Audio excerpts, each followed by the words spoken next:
Baik, kita mulai dengan Quran surah 9 At-Taubah ayat 36. A'udzubillahi minasyaitonirrajim. Bismillahirrahmanirrahim. Inna iddatash syuhuri 'indallahi 12 syahran fi kitabillah. Ada ayatnya? Baik. Yauma khalaqas samawati wal arda minha arba'atun hurum. ذلك الدين القيم فلا تظلموا فيهن أنفسكم. Ada? Baik, cukup sampai di situ dulu. Ya. Materi kita sampai di titik ini. Satu, kita coba uraikan sejenak, ya. Bismillah. Inna iddatash syuhuri 'inda Allahi 12 syahran fi kitabillah yauma khalaqas samawati wal ard. Perhatikan cara menerjemahkan atau memahaminya. Sejak Allah mencipta langit dan bumi, ini yang paling mudah untuk dipahami. Sejak Allah mencipta langit dan bumi, Allah sudah menetapkan hukum bahwa kehidupan yang dijalani itu, baik di langit ataupun di bumi, ada waktu yang mengiringinya. Sekarang kita spesifik saja ke kehidupan kita. Kita hidup di langit atau di bumi? Di bumi, ya. Kita hidup di bumi, nanti pulangnya baru ke langit. Jelas, ya? Hidup di mana? Di bumi, pulangnya baru ke langit. Surga itu, ya. Nah, tahu dari mana kita kehidupan kita di bumi? Yang Al-Baqarah ayat 30 itu. Wa idh qala rabbuka lil malaikati inni ja'ilu fil ardi, bukan fis sama, fil ardi khalifah. Jelas, ya? Jadi misi kita berada di bumi, bukan di langit. Nah, kehidupan yang kita jalani di bumi tidak lepas dari ketentuan waktu tadi. Karena sejak Allah mencipta yauma khalaqas samawati wal arda, sedang mencipta langit dan bumi, sudah ada standar hukum waktu yang mengiringi setiap hamba Allah yang beraktivitas di tempat itu. Sekarang kita ada di mana? Di Masjid Al-Ihsan, ya kan? Bagian dari bumi Al-Ard, ya. Nah, ini pun tidak terlepas dari hukum waktu. Jadi setiap kita beraktivitas di bumi ini akan ada waktu yang mengiringi. Tanda paling gampangnya, lihat fenomena alamnya, ya kan? Tadi malam gelap atau terang? Gelap, ya. Yang membuat kemudian terlihat seperti terang kan ada cahaya lampu saja, ya kan? Yang manusia mencoba untuk mendesainnya. Secara alamiah itu gelap. Habis gelapnya datang apa? Terang, kan? Ya, datang terang. Secercah cahaya yang membelah kegelapan itu disebut dengan fajar. Terus berganti seperti itu. Artinya ada pergantian-pergantian waktu. Nah, itu bagi orang yang cerdas, yang jernih cara berfikirnya, orang yang cerdas dan jernih berfikirnya, itu disebut ulul albab. Jelas? Disebut apa? Albab itu jamak dari kata lub. Lub itu sesuatu yang terdalam. Pernah lihat kelapa, buah kelapa? Ya. Pernah minum es kelapa? Pernah minum kelapa tanpa es? Pernah, ya? Nah, karena kan buah kelapa jatuh nggak ada esnya, kan? Baik, kan? Nah, sekarang ada nggak kulitnya kelapa itu? Ada. Ada kulit luarnya, kan? Setelah kulit luarnya itu dikupas, ada lagi kulit yang bagian dalam, kan? Ya, batok kelapanya itu, kan? Setelah batoknya dibuka, ada apanya? Dagingnya, kan? Nah, di dalam yang paling daging itu, kalau Anda perhatikan, ada yang halus, kan? Lembut sekali, kan? Dasarnya itulah lub dalam bahasa Arab. Jadi gambaran manusia, cara berpikir manusia itu ada yang baru nyampe kulitnya aja. Begitu lihat malam, ya cuman melihat gelap saja. Oh, malam, ya sudah. Ya. Siang dilihatnya sudah terang, sudah siang. Nah, siang. Ah, itu namanya baru kulit kelapa bagian luar. Jadi kalau ada yang menyikapi hidup hanya melihat siang dan malam sebagai perubahan, pergantian waktu siang dan malam saja, itu cara berpikirnya kulit kelapa bagian luar. Tapi kalau sampai Anda mendefinisikan, oh siang itu bisa beraktivitas, susun aktivitasnya, malam istirahat, begini caranya. Ah, itu kulit kelapa bagian dalam, batoknya. Kalau sudah terukur aktivitasnya dijalani, dia tahu kapan istirahat, kapan dia beraktivitas, itu baru dagingnya. Tapi kalau dari situ dia melihat siapa yang menjadikan ini berganti siang dan malam. Siapa yang membimbing saya untuk mendapati suasana siang dan malam? Kenapa ada siang? Kenapa ada malam? Kok malam itu ada gemintang, bintang-bintang berkilauan? Siapa yang menciptakan keindahan ini? Dia cari sampai dia temukan, sampai dia hadapkan dirinya. Inni wajjahtu wajhiya lilladzi fatara as-samawati wal arda hanifan muslima wa ma. Baik, itu yang seperti dilakukan Nabi Ibrahim alaihissalam. Falamma janna alaihi al-lailu ra'a kaukaba. Ketika malam lihat, ini ada benda langit, siapa yang mencipta ini? Dicari sampai pada akhirnya menyimpulkan mustahil ada pergantian waktu dan keindahan ini kecuali ada penciptanya. Maka dia hadapkan sepenuhnya semua fenomena itu untuk menguatkan imannya dan tunduk ke hadapan Allah Subhanahu wa taala. Maka ini yang disebut ulul albab. Karena itu ketika Allah menerangkan ulul albab di Quran surah ketiga Ali Imran ayat 190 itu, maka dibuka dengan pergantian siang dan malam. Inna fi khalqis samawati wal ardi wa ikhtilafil laili wan nahari la ayatil liulil albab. Nah, kita itu sejak bangun tidur itu sudah dilatih oleh Nabi untuk menjadi ulul albab. Jadi kalau kita berislam dengan benar, berislamnya itu seharusnya kita menjadi orang cerdas. Cukup menjadi muslim, harusnya pintar. Nanti kalau terlatih seperti ini cara berpikir kita, kita akan cepat membaca sesuatu. Akan tercipta nanti begini, guru mengajar baru satu kalimat sudah mengerti, oh arahnya ke sini. Ada yang begitu ya? Nah, itu adalah implementasi dari sifat ulul albab. Karena itu sunnah saat bangun tidur. Masih ingat? Saya kurang lebih 5 tahun lalu pernah di sini menerangkan itu. Ya?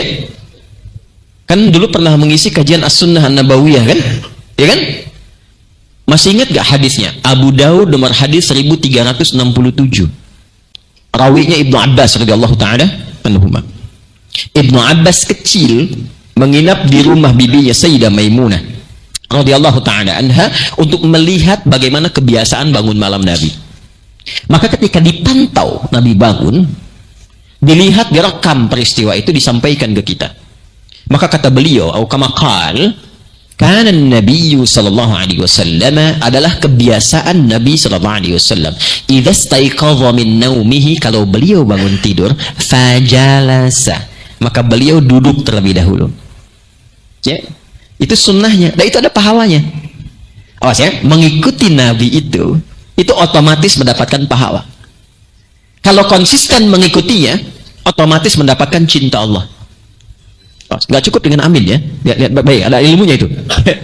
Jadi mengikuti Nabi itu bukan perkara biasa. Bukan perkara biasa, itu langsung dituliskan pahala. Punya nilai 10. Ya, 10 itu jarak satu keduanya bisa 500 tahun. Nanti terlihatnya saat akan meninggal.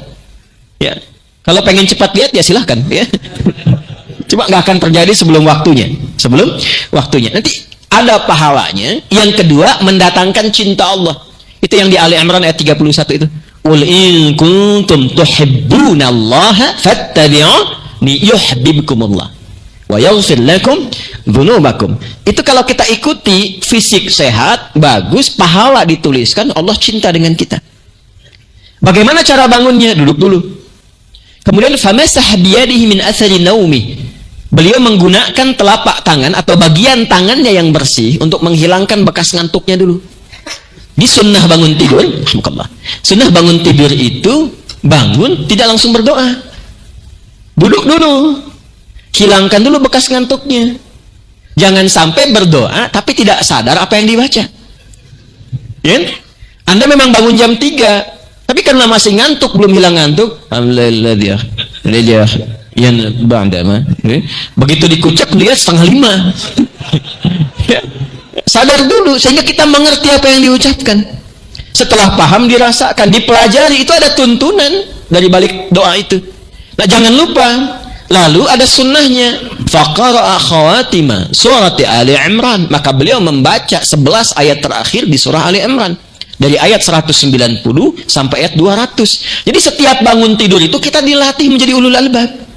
Karena ayat 190-nya dibuka dengan kalimat inna fi khalqis samawati wal waqtilafil laili wan nahari la ayatin liulil albab. Makanya doa bangun tidurnya yang diviralkan oleh Jundub bin Junadah dan Mu'adz bin Jabal radhiyallahu taala anhuma di Al-Bukhari itu, alhamdulillahilladzi ahyana ba'dama amatana wa ilaihin. Bagaimana cara mengisi wa ilaihin nusyur itu? Ya pakai Ali Imran tadi. Jadi kalau kita berlatih benar seperti itu, doanya, zikirnya, disiapkannya, itu jadi pribadi yang cerdas. Kemudian apa yang harus kita lakukan? Kita harus mengerti ketika kita akan menjalani aktivitasnya, maka nih, pertama, pelajari dulu waktu yang menyertainya. Kedua, misinya.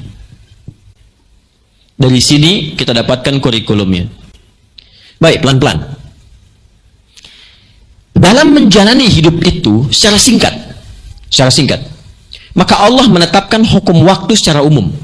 Yang umum dulu, bahwa dalam setahun kehidupan itu yang kita jalani ada 12 bulan. 1 tahun berapa? 12 bulan. Ini hanya akan kita temukan di Al-Quran, keterangan setahun 12 bulan. Baik ya. Sejak Allah mencipta langit dan bumi, yauma khalaqas samawati wal ard, ya kan? Ada 12 bulan sudah ditetapkan, dan kita mau tidak mau akan melewati itu. Ya, saya ulangi ya, kita mau tidak mau, berkenan atau tidak, tau'a au karha, kita akan melewati setahun berapa? 12 bulan. Ini, ketentuan ini akan berlangsung terus sampai tiba ajal kita. Ini yang dikatakan oleh Nabi SAW. Cek lagi, ya kan? Dalam hadis beliau, kita ambil yang paling padatnya di Abu Daud untuk menyamakan dengan itu, dari Abu Bakrah Nafi' al-Harith radhiyallahu ta'ala anhu. Qala Rasulullah sallallahu alaihi wasallam, inna az-zamana qad istadara ka hayati. Sungguh waktu yang mengiringi aktivitas kita itu akan terus berputar seperti itu, sebagaimana ketetapan dan desain yang telah Allah aturkan. Jadi waktu itu akan berputar seperti itu saja.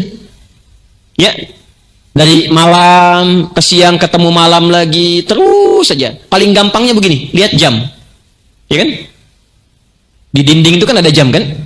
Baik, menempel di dinding, cuman 2 yang menempel di dinding. 1 jam, kedua cicak. Cicak di baik ya. Diam-diam merayap. Itu indah sekali itu ya. Datang seekor nyamuk. Ayo silakan. Ya, coba ya. Rizki itu begitu Allah atur luar biasa. Begitu Allah atur, jangan takut kehilangan rizki, jangan takut kekurangan, jangan takut kesulitan. Karena binatang pun diatur sedemikian rupa. Cicak secicak-cicaknya, itu rizkinya masih diatur.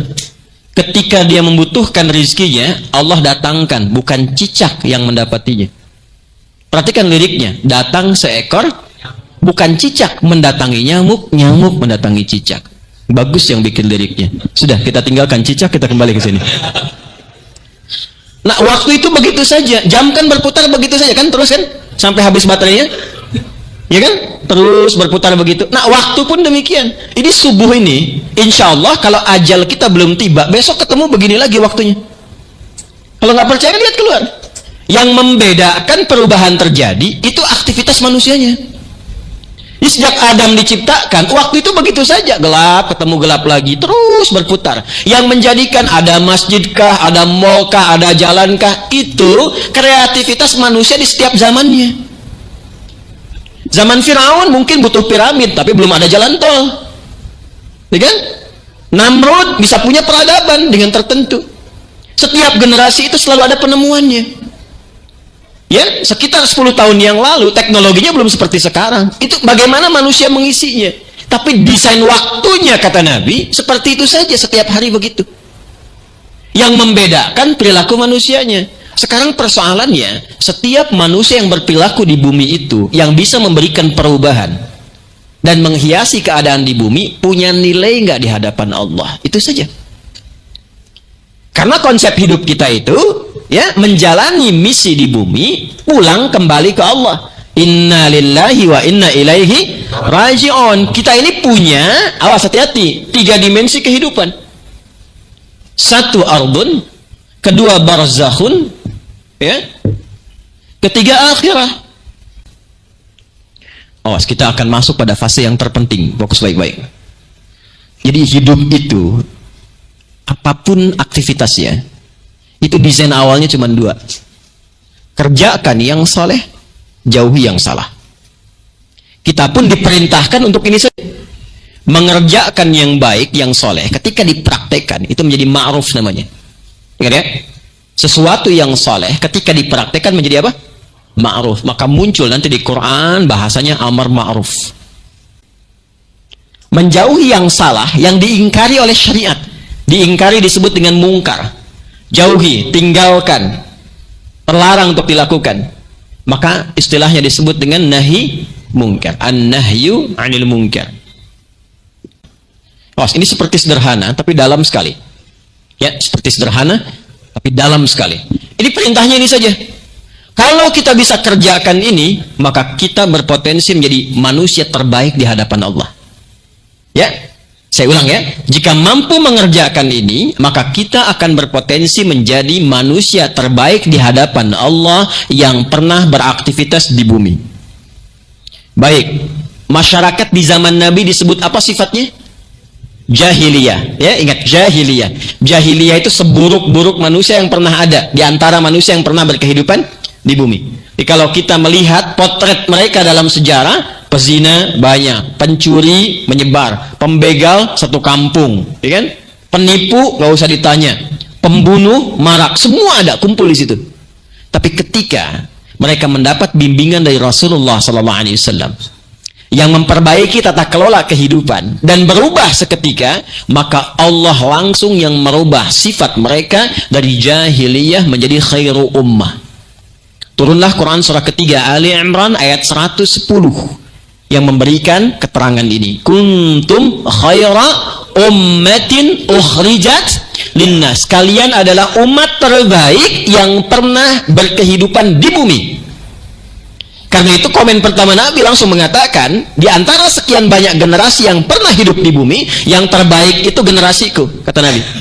Tsummal ladzina yaluna. Kemudian setelah itu yang setelah aku. Kemudian yang setelah aku, demikian terus-terusnya. Kemudian yang setelahnya lagi. Kapan mereka menjadi baik? Ketika mengikuti desain yang Nabi tuntunkan. Kapan menjadi khairu ummatin ukhrijat linnas? Teruskan ayatnya. Ta'muruna bil ma'ruf wa tanhauna 'anil munkar wa tu'minuna billah. Jadi kalau kita bisa mempraktekkan ini dan membawa nafas kita dalam setiap waktu yang kita lalui setahun 12 bulan itu, awas, dari setiap bulannya ada hari, akumulasinya ada pekan, dipraktekkan 2 konsep ini, maka berubah status kita langsung di hadapan Allah menjadi khairu ummah. Nah, desain untuk melatih ini semua dibagi oleh Allah, pembagiannya ke beberapa waktu. Jadi idealnya setiap waktu itu kita mempraktekkan al-amru bil ma'ruf nahyu 'anil munkar. Karena itu setiap kita berkehidupan dari ujung kepala sampai ujung kaki, itu harusnya semua organ tubuh kita itu amar ma'ruf dan nahi munkar.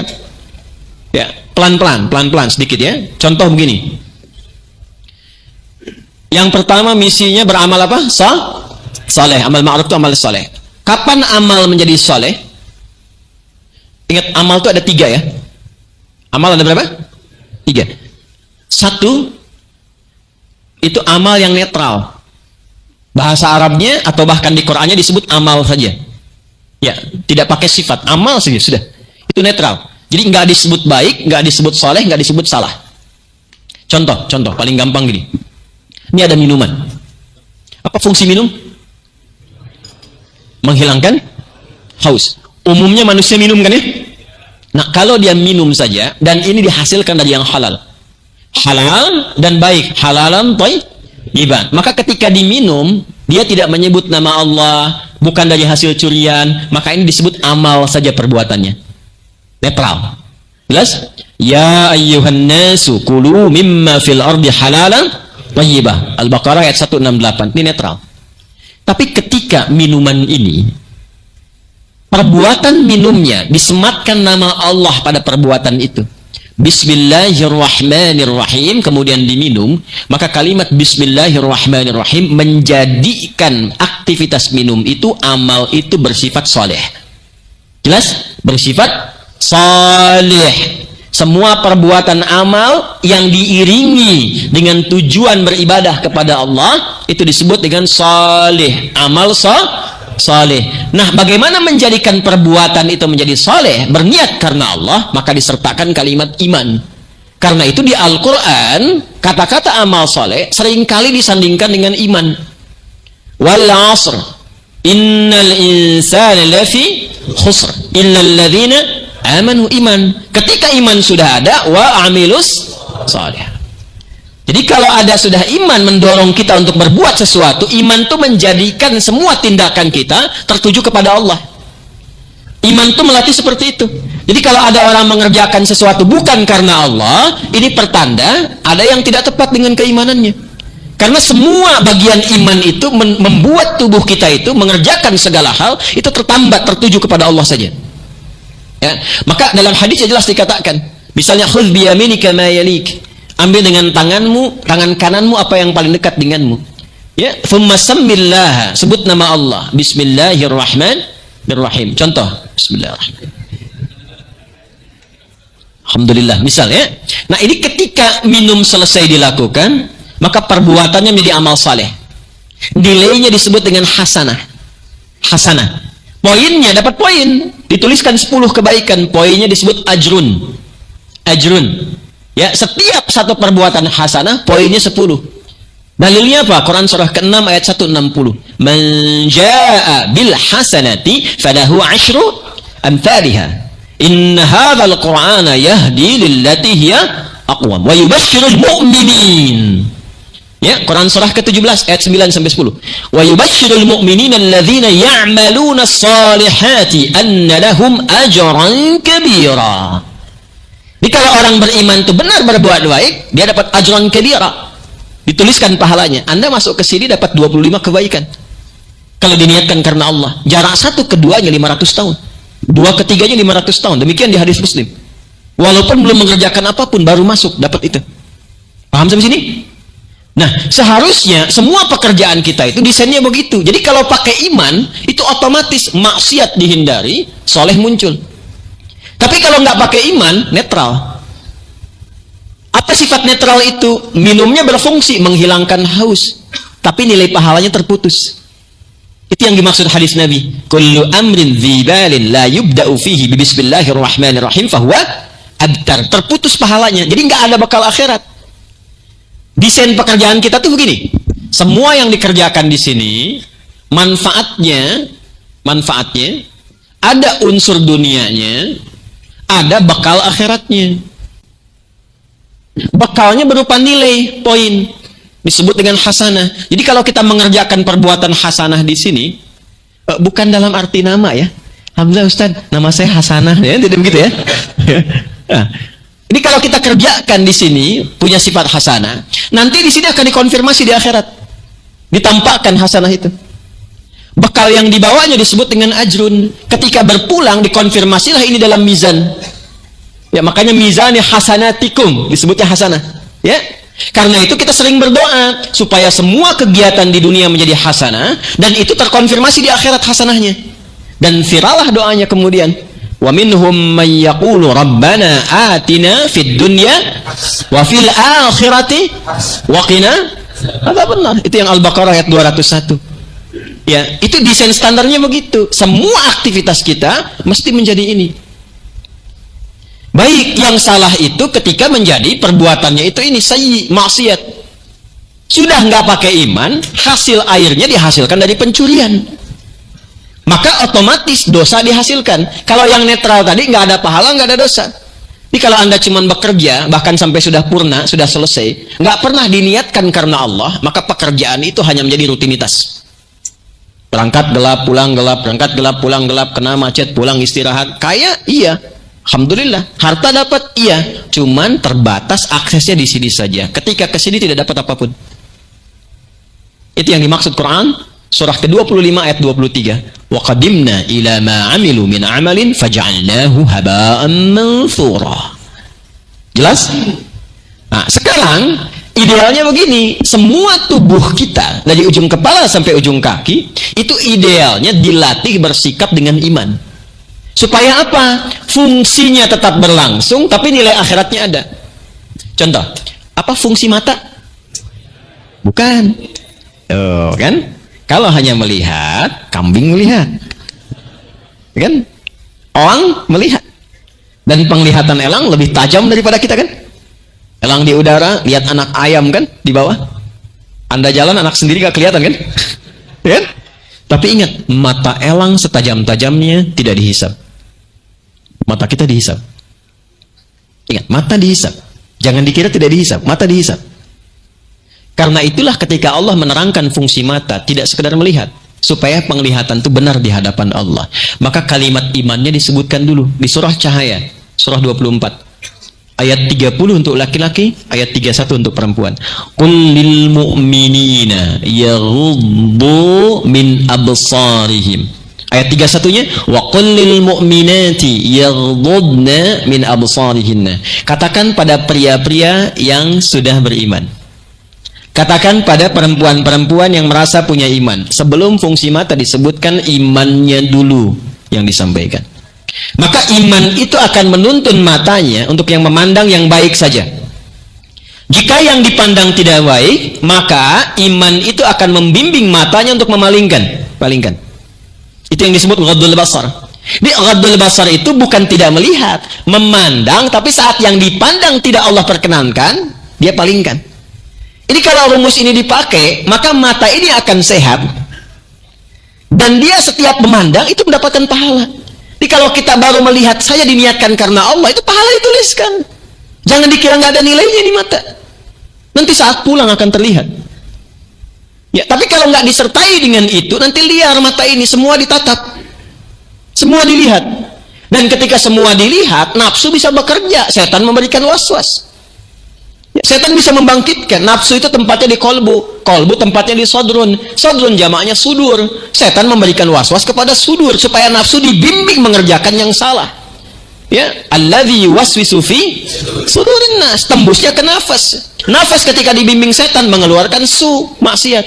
Itu yang disebut Quran surah 12 ayat 53. Wa ma ubarni'u nafsi innan nafsa la'ammaratun bis su. Nafas ketemu disingkat jadi nafsu. Itu asalnya. Nafas ditambah disingkat jadi apa? Nafsu. Itu. Jadi kalau kita nggak kendalikan jadi berbahaya. Anda keluar dari sini, tahu kan di mana menyimpan alas kakinya? Ya kan, menyimpan sendalnya. Nah, ketika Anda mengetahui itu, dibimbing dengan iman, maka mata kita akan fokus melihat alas kaki kita saja. Halo? Ya kan? Tapi ketika bimbingan iman itu tipis, redup, bahkan hilang, maka semua dilihat. Yang berbahaya ketika semua dilihat, itu yang celaka. Kadang-kadang setan menunggangi. Begitu ditunggangi, ingat ceramah Ustaz. Ambil yang baik, tinggalkan yang buruk. Itu yang menjadikan seringkali kehilangan kotak infak di dalam masjid. Itu yang menjadikan ketika takbir pertama orang mundur ngambil HP jamaah. Dan kalau di rumah Allah saja sudah berani mencuri, tidak terbayang di tempat-tempat lainnya. Maka kita doakan supaya bertobat, gitu kan? Nah, itulah iman. Turun ke lisan, kalau sudah turun ke lisan, itu yang keluar kata-katanya mulia semua. Ya, man kana yu'minu billahi wal yaumil akhir falyakul khairan aw liyasmut. Siapa yang merasa beriman, iman dulu. Awas, apalagi yang namanya iman tuh. Ya, kalau beliau keluar misalnya kata-kata yang kurang berkenan, langsung Ustadz iman, gitu aja. Ya? Jadi siapa yang merasa beriman, lisannya pasti berkata yang baik. Pengertian terbaliknya, mafhum mukhalafahnya, kalau ada kata-kata yang kurang baik, itu menunjukkan kondisi iman dalam dirinya yang harus diperbaiki. Paham?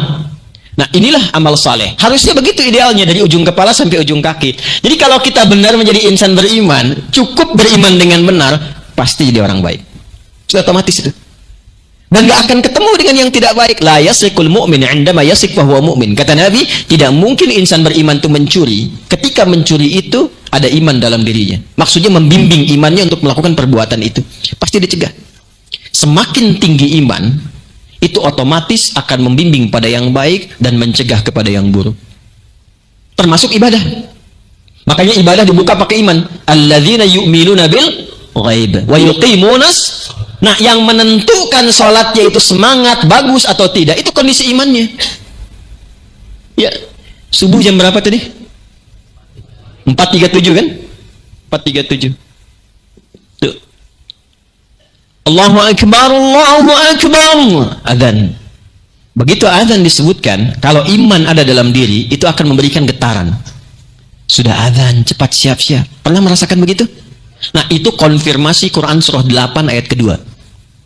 Innamal mu'minuna alladzina idza dzukirallahu wajilat qulubuhum. Sungguh insan beriman itu cirinya, tanda pertamanya, kalau disebutkan nama Allah, ada konfirmasi di jiwanya, ada getaran. Karena itu setiap terjadi pergantian waktu 5 kali dalam sehari, maka disebutkan nama Allah untuk mengecek pagi ini iman ada enggak, sorenya masih kuat enggak. Karena ada nanti satu masa paginya beriman wa yumsi kafira, sorenya udah kufur. Itu yang paling parah. Paham? Nah, nanti standar iman itu, standar yang paling standar itu ketika dipanggil getarannya muncul. Jadi kalau baru disebutkan adzan, ya, dikumandangkan, baru ingat sholat, itu iman standar. Allahu Akbar, Allahu Akbar. Sudah adzan, sholat. Nah, itu standar. Ya. Dari jam 8 malam ba'da isya sudah ingat subuh, bahkan pengen tahajud dulu sebelum subuh, itu pertanda iman kuat. Sebelum dipanggil sudah siap-siap, itu imannya kuat. Ada yang problem, dipanggil 4.37, dia baru bangun 7.34.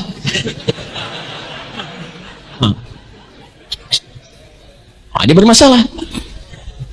Sekarang sampai subuh ini tinggal dicek kondisi iman ada di mana. Nah, iman yang dipraktekkan lewat amal ma'ruf itu akan sejalan dengan nahi mungkar. Jadi semakin tinggi amal ma'rufnya, semakin sensitif dengan nahi mungkarnya. Jadi kalau semakin rajin mata dipakai lihat Quran, sujud, taat kepada Allah, itu sudah bakal anti pada yang maksiat. Nggak mungkin buka gambar-gambar yang tidak elok. Nggak mungkin nonton video yang tidak benar, apalagi jadi pelakunya. Nggak mungkin mencuri, nggak mungkin menipu, nggak mungkin dekat pada perselisihan, lembut gitu, ya, baik, harmoni, itulah iman. Jadi ini akan otomatis, kena amal ma'ruf itu positif, kena nahi mungkar juga cepat ditinggalkan. Kalau nggak percaya silakan, Anda semakin taat keluar dari sini, ada gambar misalnya kan yang tidak pantas, itu Anda nggak akan lihat. Astagfirullah, apa sih gitu kan? Kok pasang-pasang begitu? Itu akan mencari supaya bisa misalnya diganti dan sebagainya. Itu luar biasa. Dengan cara-cara yang benar, karena punya amar ma'ruf. Ya. Dan gak akan terlambat, gak mungkin lisan istighfar mata gak dipalingkan. Astagfirullah, apa sih? Gak mungkin, pasti sejalan ini.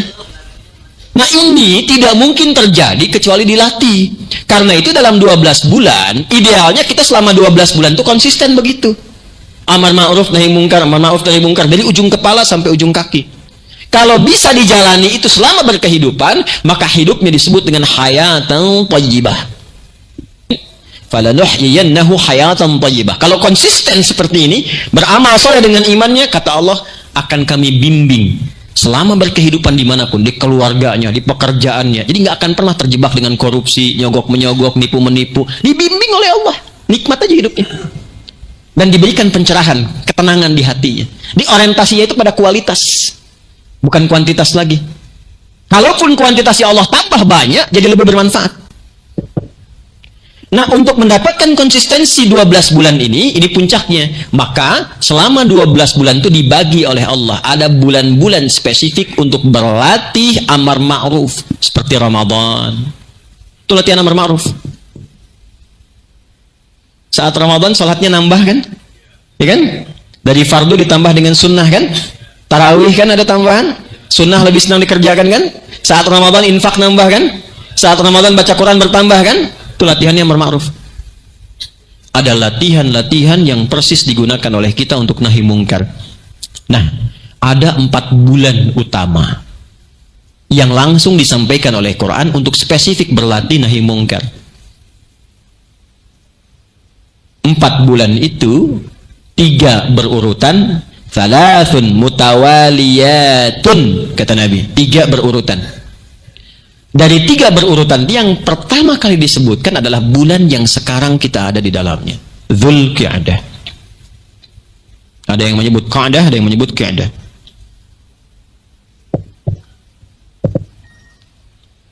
Bulan ke-11. Kemudian Dzulhijjah, bulan ke-12. Kemudian yang ketiga berurutan 11, 12, kemudian nggak ada bulan 13 kan? Ya, ke-13 itu cuma gajian ya. 11, 12, kemudian 1, karena kan setahun berapa bulan? 12 bulan. Jadi kalau sudah ketemu 12 balik lagi ke 1. Maka Dzulqa'dah, Dzulhijjah, bulan 1 Al-Muharram. Pakai al ya, Al-Muharram. Al-Muharram.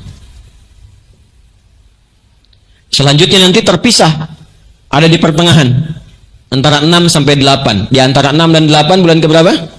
7. Wa Rajabun Mudhar alladzi baina Jumada wa Sya'ban. Rajab, bulan ke-7. Nah, 4 bulan ini adalah bulan untuk menjaga dan melatih diri dari segala perbuatan yang dilarang. Segala perbuatan yang dilarang itu disebut dengan Muharram namanya. Kalau bulannya pakai alif lam, Muharram. Ini Muharram. Segala yang dilarang. Baik. Mencuri dilarang, Muharram. Zina dilarang, Muharram. Menipu, Muharram. Ya, sebentar ya. Baik ya. Mencela, Muharram. Hukumnya disebut haram. Hukumnya disebut haram. Jamak dari makna ini disebut hurum. Hurum. Nah, 4 bulan ini disebut bulan hurum namanya oleh Al-Quran. Kembali ke Quran surah ke-9 di ayat 36.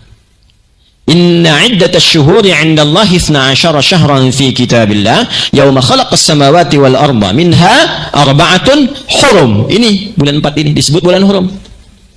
Ya, dzalika dinul qayyim. Ini tuntunan agama yang mustaqim, yang lurus, yang benar. Jadi kalau Anda benar berlatihnya, maka perilaku hidup Anda akan lurus, akan benar. Hidupnya cuma berpasangan aja. Siang lawannya apa? Malam. Baik lawannya apa? Buruk. Kalau Anda berlatih meninggalkan yang buruk, yang baik muncul. Itu aja konsepnya. Ya, kalau baik itu ditingkatkan, yang buruk pasti akan tenggelam. Tapi kalau buruknya naik, yang baiknya itu akan turun. Kalau salahnya itu turun, soleh naik. Tapi kalau solehnya itu turun, salahnya yang naik. Karena itu agama datang memberikan bimbingan bagaimana supaya manusia itu semuanya baik. Konsep semua itu disebut ad-din. Namanya disebut Islam. Quran surah ke-3 ayat 19. Inna dina indallahil Islam. Nah, Islam membawa konsep ini. Kamu harus jadi orang baik. Muslim itu mesti baik, mesti cerdas, mesti pintar, mesti visioner, mesti terukur. Itu ajaran yang lurus. Dzalika dinul qayyim. Kalau kita ikuti, kita pun menjadi orang lurus. Itu maksudnya. Nah, bagaimana berlatih menjadi orang yang lurus di 4 bulan ini? Fala tazlimu fihinna anfusakum. Maka berlatihlah untuk meninggalkan perbuatan zalim di bulan-bulan ini. Nah, apa perbuatan zalim itu? Ya, rincinya perbuatan yang diharamkan. Zalim itu menempatkan sesuatu bukan pada tempatnya. Ini apa? Gelas. Apa fungsinya gelas? Menampung air untuk minum. Tahu gayung? Apa fungsinya gayung? Menampung air untuk mandi. Ada orang mandi pakai gelas, minum pakai gayung. Itu zalim namanya. Secara bahasa perbuatannya zulmun. Orangnya zalim. Ada zalim dalam berkehidupan. Ya. Yang benar itu jujur, yang salah dusta. Dia menempatkan dusta mengalahkan jujur. Itu zalim. Dia hafal Quran, tapi tidak menggunakan Quran sesuai dengan fungsinya. Dia hafal qul huwallahu ahad, tapi kok bisa mengatakan semua agama sama, menuju pada Tuhan yang sama, cuma caranya beda-beda. Itu zalim namanya. Karena itu bila ada orang menghafal Quran, perilakunya seperti itu kalimat Quran, komen pertama Quran yang langsung muncul, faminhum zalimul linafsi. Itu ada di Quran surah 35 ayat ke-32.